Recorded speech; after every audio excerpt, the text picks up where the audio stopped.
அருணையின் பெருமகனே எங்கள் அண்ணாமலை சிவனே,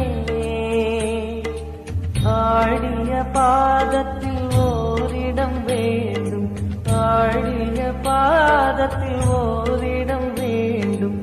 அருள்வாயீஸ்வரனே, அன்பே அருணாச்சல சிவனே.